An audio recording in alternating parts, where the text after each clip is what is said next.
아침에 나로 주의 인자한 말씀을 듣게 하소서. 성도 여러분 안녕하세요. 월요일입니다.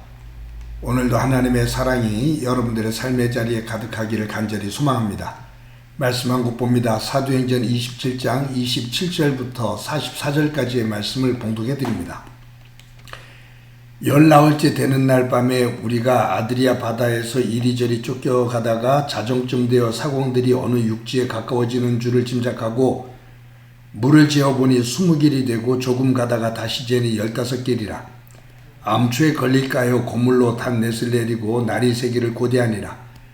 사공들이 도망하고자 하여 이물에서 닻을 내리는 채 하고 거룻배를 바다에 내려놓거늘 바울이 백부장과 군인들에게 이르되 이 사람들이 배에 있지 아니하면 너희가 구원을 얻지 못하리라 하니 이에 군인들이 거룻줄을 끊어 떼어버리니라.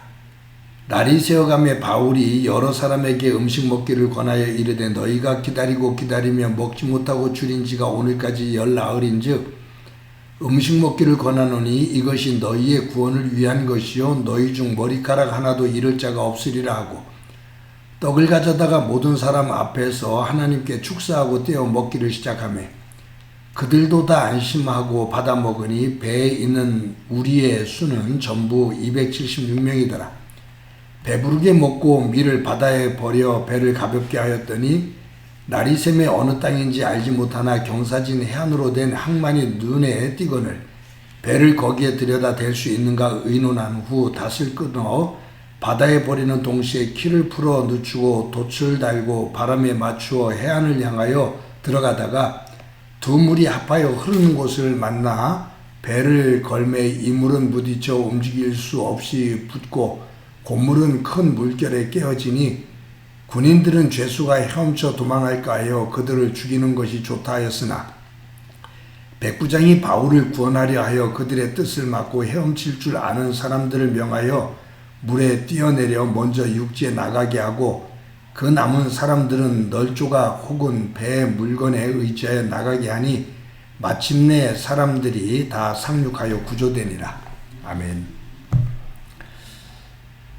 사람들이 살다가 어떤 위기를 만날 때 그 위기 속에서 어떤 모습을 보이느냐에 따라 그 사람의 본 모습, 성품을 볼 수가 있다라고 말합니다. 그러니 위기 속에서 그 사람의 그 참된 모습을 볼 수가 있다라는 말이죠. 오늘 본문에 보면 이 바울이 타고 있는 이 배가 베닉스로 가는 과정에 유라굴로라는 큰 광풍을 만납니다. 그래서 거친 파도에 표류하게 돼요. 이 거친 광풍에 배가 침몰할 것 같으니까 뱃사람들이 배에 싣고 있는 화물들을 바다에 버립니다.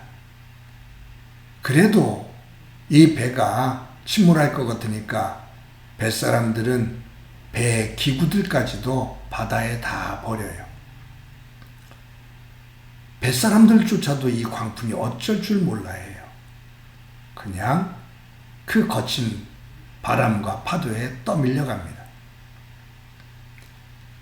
이런 날이 하루 이틀이 아니고 14일이었다. 14일간 이 광풍이 몰아친 겁니다. 배에 타고 있는 모든 사람들이 이제 살 가망성이 없다라고 생각을 해요. 위기 속에서 두려워 떨죠. 그때 바울이 두려워 떨고 있는 이 배에 함께 타고 있는 276명이라고 하죠. 그 사람들에게 바울이 하는 말이 두려워하지 마시오. 내가 믿는 하나님께서 나에게 말씀하셨습니다. 내가 로마에 가서 가이사 황제 앞에 서서 재판을 받고 거기에서 복음을 증거해야 될 것인데 그것을 위해서 이 배에 타고 있는 사람 어느 한 사람도 죽는 일이 없을 거라고, 머리카락 하나 다치는 일 없을 거라고 하나님께서 나에게 그렇게 말씀하셨습니다. 나는 그 하나님의 말씀을 믿습니다 라고 말해요. 그런데 이 거친 파도에 배가 밀려서 어느 육지에 가까이 이르게 됩니다.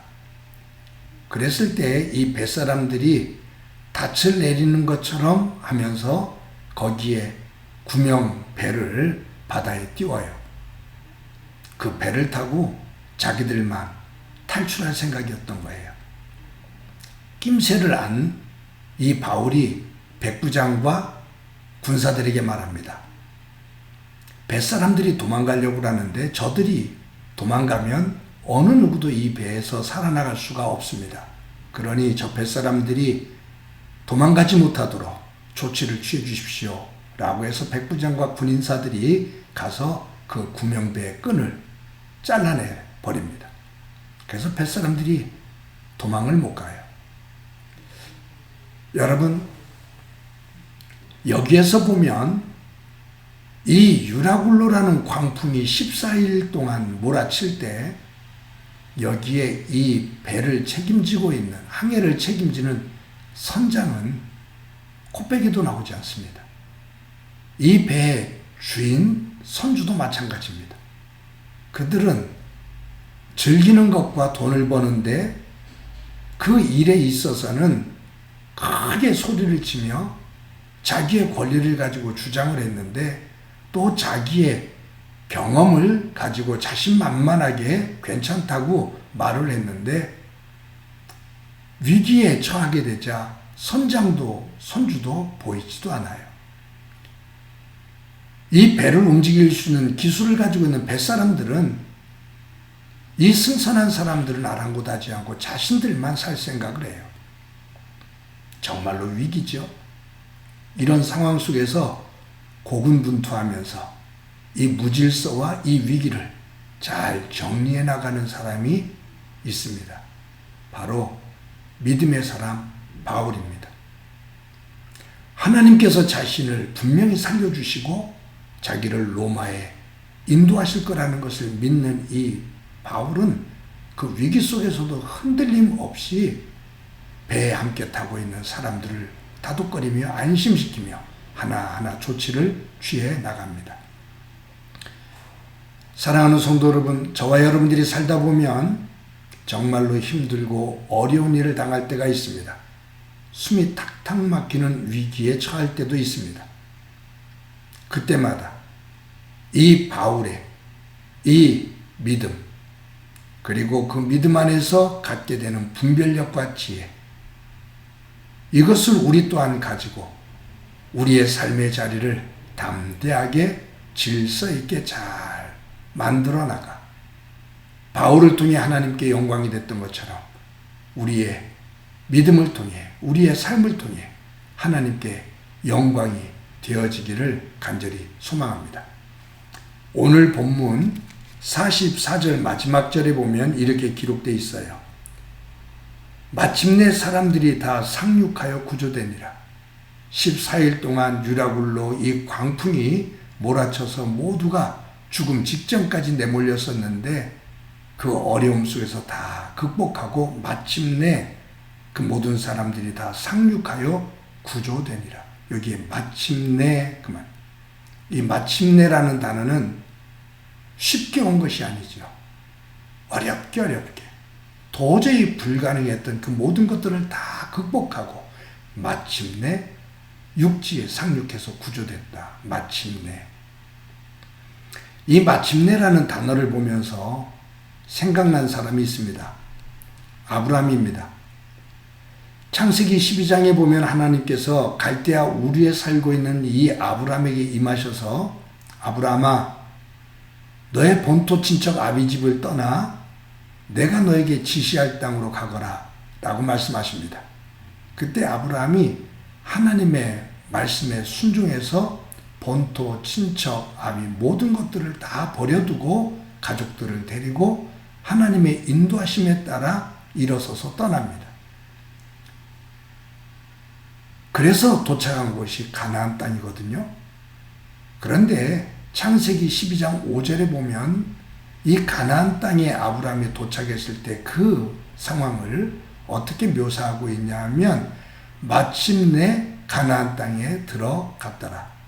마침내 가나안 땅에 들어갔더라. 갈대아 우르에서 하나님께서 지시하시는, 하나님께서 인도하시는 가나안 땅까지 오기가, 거기에 들어가기가 결코 평탄하게 쉽게 들어가지 못하고 그 과정이 너무너무 힘들었다. 고되고 힘든 그 여정을 다 지나 마침내 하나님께서 약속하신 가나안 땅에 들어갔다. 여기도 마침내라고 기록하고 있습니다.